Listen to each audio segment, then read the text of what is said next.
Hello, I'm Eric Miskell with EMS Now. Welcome to this episode of the EMS Spotlight. This is where we speak to EMS executives about their companies and the industry in which they operate. Our guest today is Michael Goeringer. He is the president of Arc-Tronics EMS. Arc-Tronics is a privately held second generation family owned EMS company. It was founded, I believe, in 1972.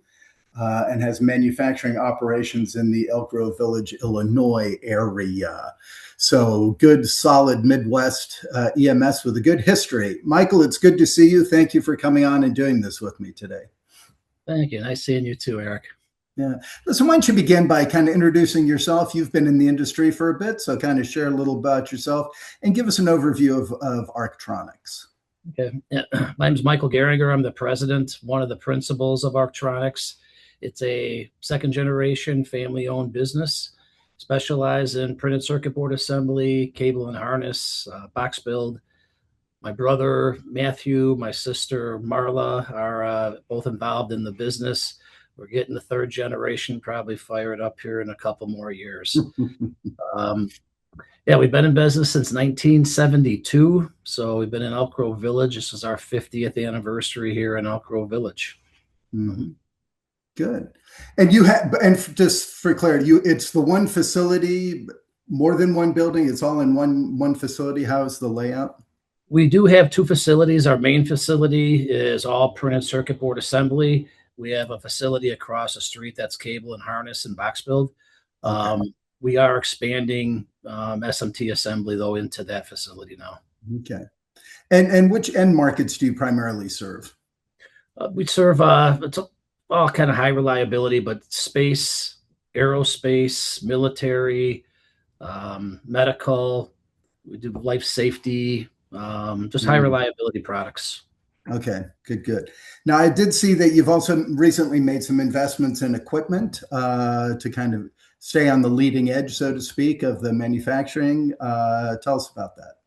Yeah, all of our surface mount lines had 3D solder paste inspection, all had AOI, but the 3D AOI is kind of a game changer. So we just implemented that beginning of last year, early part of this year. So we currently have three surface mount lines. All three of those lines now have 3D AOI built into them. And then we have an X-ray machine that's kind of offline when we do BGAs and QFNs, stuff like that. Okay, good. And I noted SPI as well. So was that a recent you had that already, or I thought that was a recent acquisition? Yeah, it was a few years ago, but it was okay. We had the 2D solder paste inspection built in machines, and then we added 3D SPI afterwards. I see, exactly. Good. So staying on the cutting edge, so to speak, on the competitive. So tell me, so a lot of EMS, you're in a good, solid kind of an industrial heartland of the United States, as they say. Kind of, what distinguishes Arc-Tronics, do you think, in the North American EMS market? It's probably a cliche, but our employees are just fantastic. We, for the EMS industry, and we have over 200 employees, we have an average tenure of over 10 years. And we are super proud of that. We promote from within when we can, but we've doubled in size over the last 5 years, and we still have those 10-year numbers with the employees we brought on. So. It's interesting, even with all the advancements with AI and all the technology and the automation, everything, whenever I talk to CEOs, they say, the tools are great, but it's the people who operate it, right? And who think about this and who really, who bring their many years of experience to bear on behalf of a client. That is really the differentiator. Yep. We do so many things with the employees, just in charity events together, 5K runs and walks together, picnics together. So it's an extension of the family. So. So I notice in the regulated industries, you said the highly regulated, you really specialize in kind of the high mix, low to medium volume kind of manufacturing. So how do you see demand kind of evolving across your key markets? You know, we've really had a pickup in the aerospace and space markets. The Arc-Tronics has all the certifications, but the medical 1345, the aerospace 9100, and ITAR. But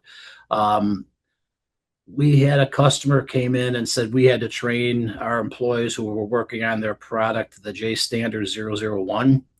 We thought every customer would benefit from that, so we trained the whole staff to J Standard 001. Mm-hmm.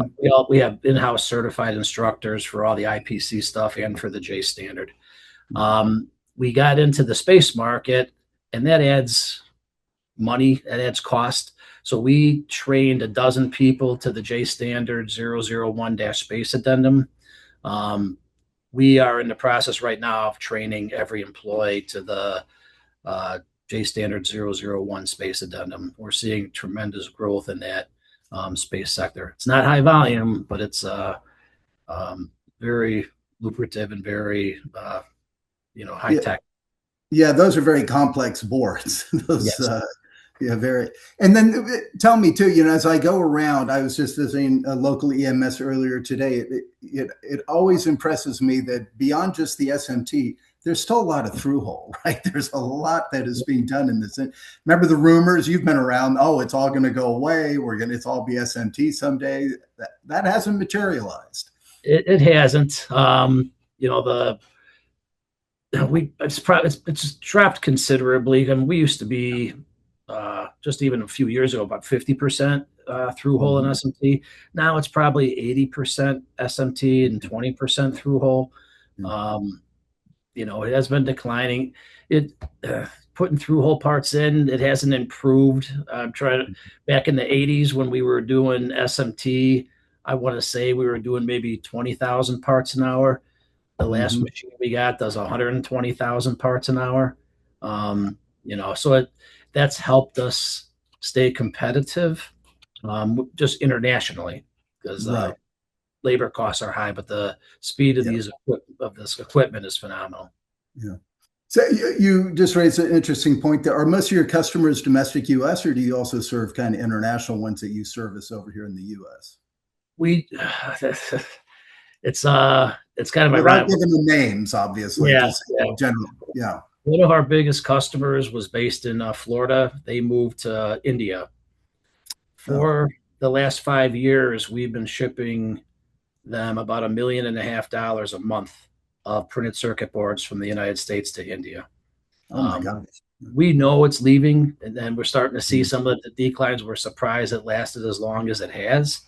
Mhm. But we 90% of our customers are, I should probably say 95% of our customers are in the United States. We do have some in Europe, and we have, you know, Yeah. the one that we're shipping to India. So Okay. Gotcha. So I wanted to get your opinion. I always ask executives about the overall industry in which we operate. It's EMS is a challenging industry, but it's after 50 years now for you. You've got a few scars. You got some knowledge. How would you characterize the North American EMS market today? well, I what surprises me more than anything, because the EMS supply chain used to be hailed as this is the model, for all industries, and I think they've kind of lost that luster. Um, Mhm. I think the EMS industry would actually be stronger if it wasn't for 52-week lead time components that we're seeing. Yeah. It really is putting a damper, I think, on the industry itself. I think it's growing. We're seeing lots of orders. It's just, you know, we were awarded a big contract, and it now won't start till third or fourth quarter of 2027, just because of lead time of components, where we could be Yeah. generating revenue in January if we had the parts. Yeah. When you talk about components, how is it for PCBs? I It, hear that's getting tight for people. it, it is particularly US based printed circuit boards. And we've got them all over. We have them in China, India, Hmm. Canada, United States. The US is it's difficult to get parts, but when you have long lead time parts like that, you can wait 2-3 months. You know, Yeah. uh, if you've got a customer that wants product and you've got inventory, you need to have relationships where you could have orders in place to give your supply chain some visibility. When Hmm. when COVID was going on, we worked with our customers, and we had customers that gave us 24-month forecasts and purchase orders. That is unheard of, but Yeah. we'd never stocked them out. Even during Mhm. COVID, we kept every one of our stocking customers with no stockouts. We had issues. Don't get me wrong. We've had to work Mhm. with customers and redesigning some boards because Mhm. the supply chain said you're not getting these parts for 6 months. But we gave them a 4-month notice, and we were able to redesign a daughter board to get them through that 6-month period. Yeah. But it's you know Yeah. I think those I think there was a relationships, lot. you know, Yeah, I think there was a lot. That COVID time, thank gosh, is behind us. But right. that certainly strained everything. And it's interesting though what you're talking about on the OEM side. So from the customer, so how are your customer expectations maybe changing, and what capabilities are they asking you to provide these days? They seem to be wanting like less uncertainty, and I say it's the Mm, customers that we work with well, where we're meeting on a regular basis, and we talk about ECOs, we talk about obsolescence, we talk about reducing liabilities. That works really well. Um, when some of our customers call us before ECOs are considered or implemented to say what's our liability here, um, and we can make decisions on what to do before they just turn around and mhm. blindly implement an ECO. Yeah. um, that's a big thing now. They seem to not want to be placing blanket orders as much as they used to. They don't want inventory liability. um, they're strange because it was different years and decades ago, I should say, but they're willing to pay more money now and have you assume more risk. So Gotcha. that's Mhm. what I see as kind of like the biggest change over the last decade. Any kind of are there any push for any more kind of what I call kind of value added services, things like engineering, supply chain support, those types of things? Is that part of the flexibility, is being able to engage with them more fully? Well, we do have a half a dozen engineers on staff. We don't do design, but our electrical and mechanical engineers are there for component obsolescence, Mhm. support. We do have third-party engineering firms. Some specialize just in aerospace or space Mhm. or medical, and um, so we can manage that for our customers or just let them deal Yeah. directly with them. So the having all the certifications we have and have that across not only our printed circuit board assembly, but our cable and harness assembly and our box build assembly has been kind of attractive for the higher end customers. Yeah. So are those kind of the primary challenges that OEMs are facing these days, or are there others? It's still that liability or the lead time issue that is really how do you and then the ever changing. Now before, components were around for 20 years, now they're not, and they're constantly having to redesign, um, spec in or buy a lot of components that they're going to keep on the shelf for Mhm. decades. Right. Oh yeah, no, absolutely. And the whole obsolescence, that's become a very whole just component obsolescence is a real kind of cottage industry now too. That All right. yeah, And that then, it's difficult for us from the standpoint of when you're doing a lot of space or medical or space or military. Um, it's very difficult to work with brokers, but Yeah. some of the stuff is so old you have no option. Yeah. So we do a lot of third party testing of broker components, and I mean that's actually just Mhm. a requirement. We will Yeah. not accept anything um, without a test done if bought from a Yeah. broker. And of So course, you're using brokers with OEM consent. Yeah. yeah, oh, we won't purchase from a broker without the customer signing off. They're Gotcha. aware we're getting it from a broker. Um, they're taking some responsibility there because Mhm. we have no supply chain to get those parts other than a broker. No. So, and that's interesting. So to support those customers as well as you do, what are your kind of highest operational priorities over the next year? I mean, where are you seeing the greatest opportunity to improve your efficiency and your overall customer value? Yeah. Well, as I mentioned, I believe we just received last month our largest award in company history. We are, fortunately in this case, we have 52-week lead time components. So we have to put two new surface mount lines in our facility. And even these surface mount lines, we were kind of warned it could be 20, 30 weeks Mm-hmm. to get them in place. So we've got those on order. Um, we're spending most of our efforts at this particular time in prepping for these machines, equipments. We're installing these over at our second facility. Um, but yeah, that's our main focus right Yeah. now because of that. Okay. Well, congratulations, by the way. That's good. Thank you. That's Yeah. not the 52-week lead time on the components, but that's the reality these days. Yes. Um, listen, as you look forward, what's your kind of general outlook for North American EMS for the rest of this year and into next year? I mean, I'm looking at the quarterly financials for the big guys coming out here recently, North America. It's all generally positive, but how are you seeing it from your perspective? Yeah, but you know what? As a small EMS, I think things are positive. I mean, the orders are coming in, and we're very happy about that. Uh, it would be better if the lead times weren't as long. I think we could see a quicker turnaround.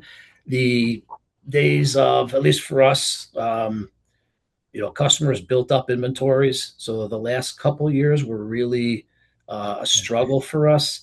But we also knew that we didn't want to let our employees go, and we had this order kind of hanging over us for the last year, and Mhm. decided as a family and as owners to just bite the bullet. We don't want to lose the people that we have, and we kind of suffered through it through that 12, 18-month period. But now things are coming back, and we're extremely happy that we have them. Yeah. Yeah. Once you let go of good people, it's hard to get them back sometimes, right? Yeah. And then when you need them, that's your quality, everything suffers. Yes. Yeah. No, So, exactly. Good. Um, Anything else about Arctronics? And I didn't ask you about that. I should have, Michael. It's, but you know what? I think the market all, in general, should be positive for the EMS industry. Uh, we're happy to be in it. mhm. It's a good time. Again, I don't want to harp on the lead time issues, but Yeah. uh, people, it's nice now. Our employees who have progressed to more um, high-paying jobs compared Mhm. to when they were just inserting Yeah. resistors or hardware or things like that. It's rewarding for us to be able to bump them up, train them, and have them make some more money. So, Yeah. No, uh, good for you. That's right. And that's a sign of success, builds loyalty, and ensures the continued success of the company. So, and we've worked pretty hard with IPC. We were the first ones to do an intern program with hmm.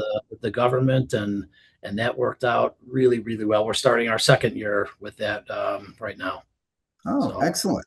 yeah. How many do you bring in? You know what? I don't know the exact number. I think there was about 20 that went through the initial IPC intern program. It was it was very well received by both parties, by us, by the employees. And do Um, some of them stick then, or do some they go back? a lot, and we've got Arc-Tronics has some really nice things going.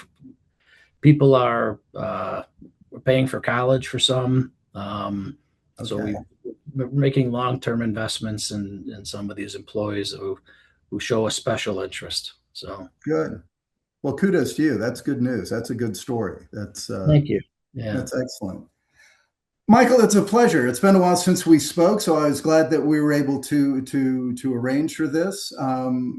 Hope to speak to you again in the future and get more updates as Arc-Tronics continues to develop. thank you, Eric. It was a pleasure talking to you again too. Okay, take care, sir. Take care. Bye bye.